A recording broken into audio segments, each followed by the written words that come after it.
नमस्कार दोस्तों, मैं आनंद कौशल परफेक्शन आईएएस के खास कार्यक्रम ऑडियो सीरीज में आप सभी का स्वागत करता हूं। आज का विषय भारत सरकार की महत्वाकांक्षी परियोजना प्रोजेक्ट चीता है। आज का विषय यूपीएससी की परीक्षा के लिहाज से महत्वपूर्ण है। यह टॉपिक यूपीएससी के सामान्य अध्ययन पेपर 3 के पर्यावरण एवं जैव विविधता से संबंधित है। आइए सबसे पहले जानते हैं कि ये खबरों में क्यों है।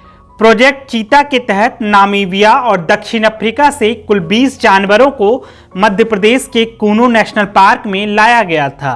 हालांकि इस साल मार्च से अब तक 9 चीतों की मौत हो चुकी है, जिससे परियोजना के प्रबंधन पर सवाल उठ रहे हैं। मध्य प्रदेश के कूनो नेशनल पार्क में 9 चीतों की मौत के मामले में सोमवार को सुप्रीम कोर्ट में सुनवाई हुई। केंद्र सरकार ने कोर्ट को बताया कि चीतों को देश में बसाने में कुछ समस्याएं जरूर है, लेकिन चिंता करने जैसा कुछ नहीं।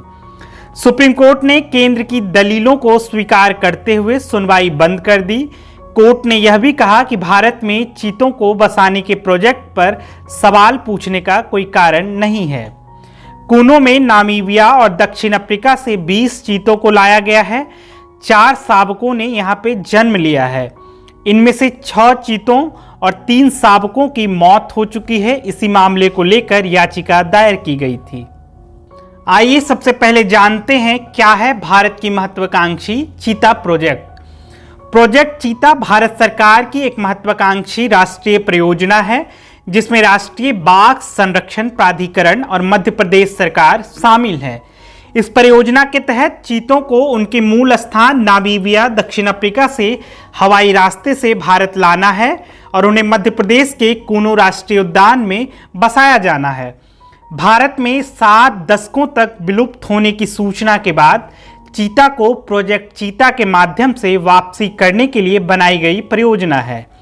देश में चीता प्रजाति को फिर से लाने के लिए एक पायलट कार्यक्रम के रूप में प्रोजेक्ट चीता को जनवरी 2020 में भारत के सर्वोच्च न्यायालय से मंजूरी मिली।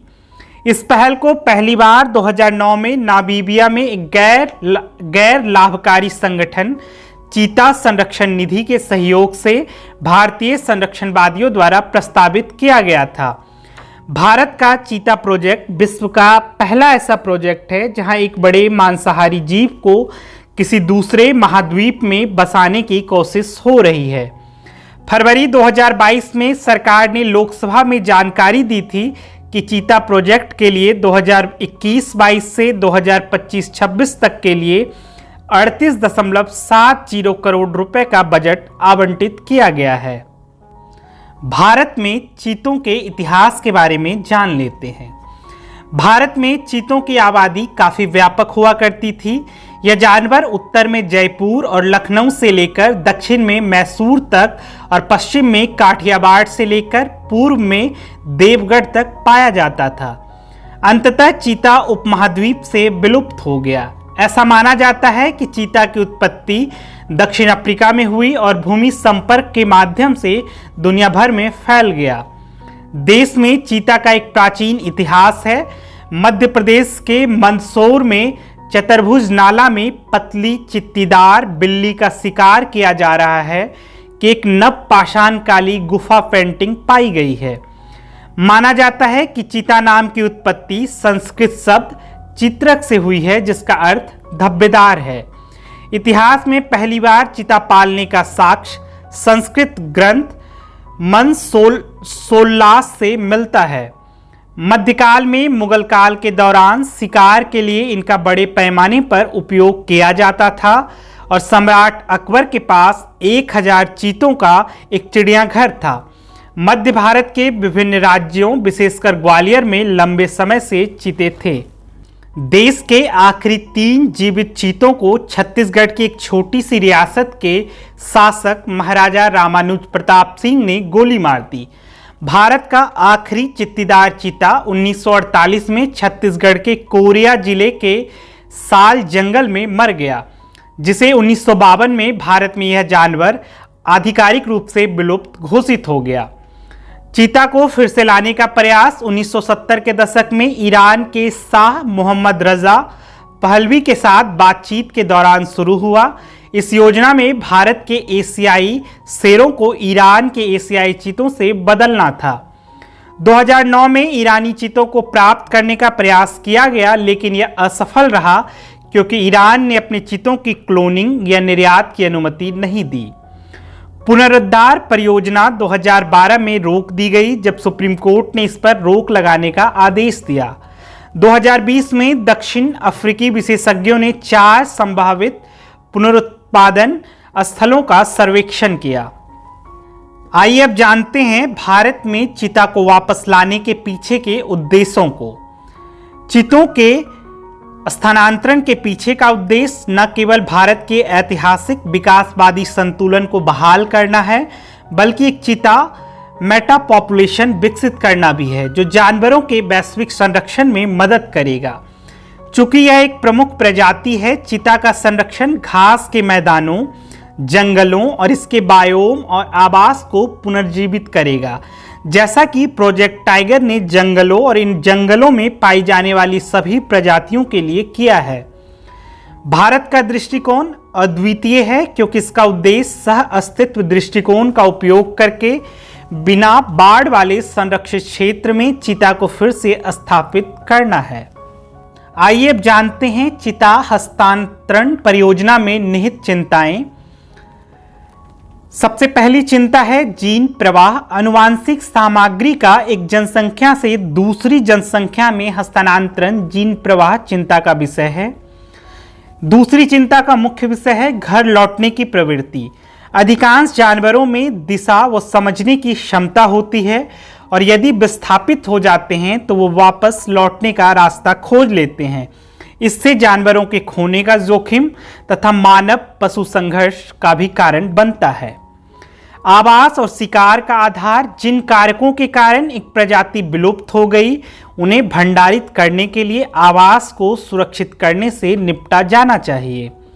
विशिष्ट शिकार आहार। भारतीय चीते बड़े पैमाने पर काले हिरन और चिकारा पर निर्भर थे, कभी कभी चीतल और कभी कभी नीलगाय पर भी। माना जाता है कि इनमें से कुछ प्रजातियां कूनों से गायब है। अनुकूलन के मुद्दे। कूनो जंगल में जलवायु शिकार प्रजातियां और समग्र स्थितियां संभोग और प्रजनन को प्रोत्साहित नहीं कर सकती है। क्या भारत की इस महत्वाकांक्षी परियोजना को असफल माना जाए? निष्कर्ष पर पहुंचने से पहले कुछ आंकड़ों की बात करते हैं। 90 के दशक में हुई अफ्रीकी रिसर्च में कहा गया है कि चीतों के 95% बच्चे वयस्क होने से पहले मर जाते हैं, यानी 100 बच्चों में से 5 ही बड़े होने तक जिंदा रहते। स्मिथसोनियन नेशनल जू के मुताबिक ह्यूमन केयर में पैदा होने वाले सभी शावकों में से औसतन 30% जन्म के 1 महीने के भीतर मर जाते हैं। तंजानिया के सेरेगेटी नेशनल पार्क के मुताबिक लगभग 90% शावक 3 महीने की उम्र पहुंचने से पहले मर जाते हैं। 2013 में अफ्रीका के कालागाड़ी पार्क में पाए जाने वाले चीतों पर रिसर्च से पता चला था कि इनके बच्चे की बचने की उम्मीद 36% तक होती है। एक रिपोर्ट में यह भी कहा गया कि रिलोकेशन होने पर चीते बहुत तनाव लेने लगते हैं। तनाव में चीते शिकार नहीं करते, ब्रीडिंग भी नहीं करते, ऐसे में इनकी मौत हो सकती है।